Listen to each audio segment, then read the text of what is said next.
के द्वारा cyber crime cell सूरत city को सूचना दी गई थी कि सूरत शहर के नागरिक अगर को साइबर क्राइम से बचाने के लिए तमाम प्रयत्न किए जाए, अगर कोई साइबर क्राइम का भोग बनता है तो तुरंत कानूनी कार्यवाही की जाए। इसके अंतर्गत लास्ट मंथ में साइबर क्राइम सेल में एक एफआईआर रजिस्टर की गई थी, जिसमें फरियादी के साथ एक लिंक के माध्यम से सीजीजीसी करके एक फेक एप्लीकेशन उनको डाउनलोड करवाई गई थी, जिसके अंदर उनको बताया गया था कि इसमें गोल्ड ट्रेडिंग में आप इन्वेस्ट करोगे तो आपको बहुत सारा पैसा मिलेगा। फरियादी को विश्वास में लेके कुछ 62 लाख रुपीज उसको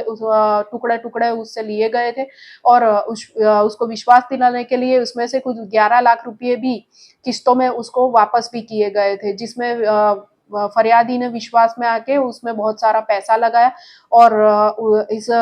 ये जो क्राइम है उसके अंदर वो साइबर क्राइम का भोग बने और 50 लाख रुपया से ज्यादा रकम का फ्रॉड उनके साथ हुआ। साइबर क्राइम सेल के द्वारा एफआईआर रजिस्टर करी गई और उसमें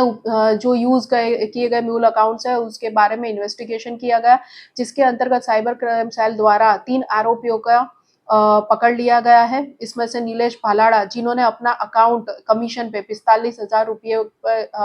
लेकर कमीशन पे दिया था, उनके अकाउंट में कुल 25 लाख रुपयों का ट्रांसफर वगैरह हुआ है और उनके अकाउंट के ऊपर एनसीसीआरपी पोर्टल पर गुजरात और तेलंगाना में और एक फरियाद भी की गई है।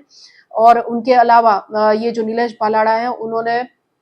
ये जो अपना अकाउंट है वो दीपक मियाणी को दिया था। दीपक मियाणी ने भी 45,000 रुपया कमीशन लेके ये अकाउंट आगे प्रतुल लाखाणी को दिया था, जिन्होंने आगे ये अकाउंट एक अंकित नाम के व्यक्ति को दिया था, जो अभी साइबर क्राइम के लिए ही बॉम्बे आर्थर रोड जेल में बंद है। साइबर क्राइम सेल के द्वारा आगे की कार्यवाही की जा रही है। ट्रांसफर वारंट के द्वारा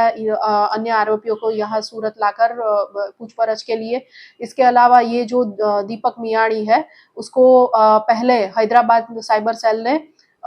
ये साइबर क्राइम के लिए ही अरेस्ट करके जेल में रखा हुआ भी था। ये जो आरोपी पकड़े गए हैं वो कोई और गुना में शामिल है और क्या कर रहे हैं, किस तरह से काम कर रहे हैं, उसके लिए साइबर सेल के द्वारा आगे पूछताछ और